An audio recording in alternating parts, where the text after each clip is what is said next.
Oh man, I think we could talk briefly about Mission Impossible because I mean, I think we both agree it was a little bit of a disappointment. Yeah. Why? Lot bit. Okay, one of my biggest pet peeves in movies is when it seems like the characters in the movies do not act as regular people would act in particular situations. And so there were so many moments throughout Mission Impossible, especially when, and I'm going to try not to give any spoilers away, but especially when it's like a character that's like sole mission is to like capture a specific person or kill a specific person or whatever. Sure. And then they have the opportunity to do that. You know, there's the movie trope where it's like the guy's hunting this other dude and he finally has the opportunity to like kill him and he does this whole like dialogue sequence with the gun pointed at him. Every time, yeah. And then they did that. But it was like so often, and there were so many opportunities where different things should have happened if like people were rational. And I've seen movies, action movies, I've seen them do it to where that stuff is minimized. So knowing that I've seen that executed in that way, you don't need the cheap like tropey acting out of character type stuff. And so that was one big criticism of mine, for sure. I agree with that. I think what it's weird because the last one was incredible.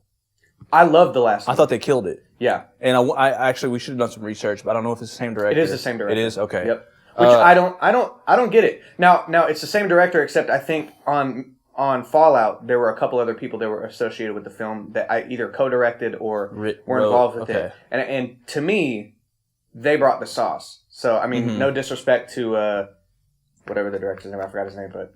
I'll say this. Every action movie, they're going to have a little bit of something. Even the best ones are going to have a little bit of something like that in there. Because it's a movie. You got to embellish a little bit. You got to make it fun or make it interesting. I can let it slide once or twice. Right. But they did it so much. I mean, there's also that trope of like... one of my biggest things, and I mentioned it to you all the time, which is like treating the audience like they're stupid.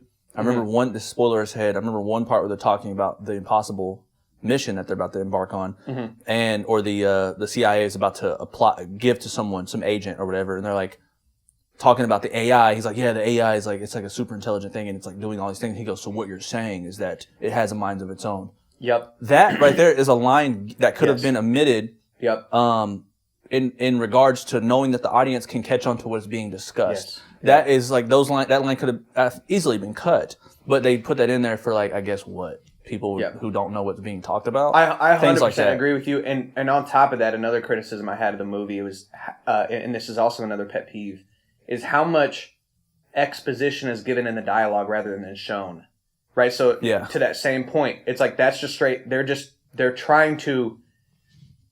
through dialogue, they're being very on the nose about like delivering necessary information for the story and whatever. Yes. And they did that so much where it's like, yo, show us that in a creative way. Allow things to be revealed.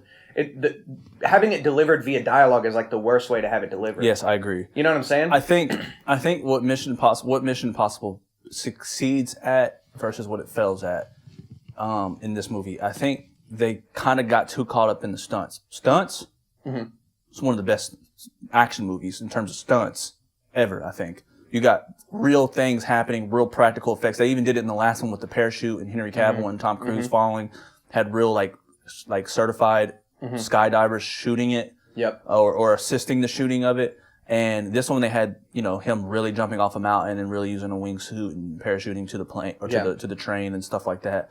Also, that train scene was amazing, where they were climbing up the train. Yeah, that was a cool scene. Cool scene. It had me on the edge of my seat. But it's like almost like I think movies do this a lot. They lean that when they realize the success of their movie is based a lot around what they're doing, like stunts. Yeah. They kind of let other things fall to the wayside. Yeah. Like Marvel now, for instance, real quick, is like they've gotten so caught up in the fan favor, which is like, oh, we've seen like, Michael or DC, we've seen Michael Keaton in the old Batman and now the new Flash, right? It's like now they're leaning into that rather than like, yo, but what are the stakes here? Like, is anyone really going to get hurt in this movie? Is someone so like they're leaning to these things that they think people are. But I got some crazy stuff about the Flash too that I have to tell you. We should go into that. I just don't like. I think that a lot of, and I've never made a movie that big, but like, I think a lot of these people who are making these movies forget that the audience know stories. Mm-hmm. We know stories. Mm-hmm. We've talked about this before on the podcast. Yep. Towards the beginning episodes, right? We tell stories on an everyday basis. We understand story, and to think that we've all forgot about story and that we just want fan favorite is a mistake on their end. Yeah, I agree. You know what I mean? Yo, to say something else about the stunts, I think you brought up a great point. So this was another thing that I didn't like. Tom Cruise in the Fallout movie, what Mission Impossible 4, right? You know, jumping out of the plane or whatever. That was sold to me. That I feel like it was worth the practical, worth him actually doing it. The shot itself, that being captured on camera, it looked amazing. It looked like this couldn't have been done with CGI. Right. You know what I'm saying? It didn't look fake at all. And I feel like, dude, the jumping off the ramp, off the cliff, I feel like it looked more epic in the BTS than it did in the film. And when I watched it in the film, I was like, this might as well have been VFX. You think they lowered the ball a little bit on that? Is what you're I saying. think that it was totally not worth the return of him actually doing it because of the shot that they captured. Yeah. When I was watching it, I was like, I'm like, this could have been cheap VFX and I would have had the same effect. I see what you're saying, because they could have done that. Like, I could see some, like, just other, like, Extraction or something, some other movie that's, like, just doing that, and it wouldn't have, I can't picture it any different way. Like, right. The thing about Tom Cruise doing it is because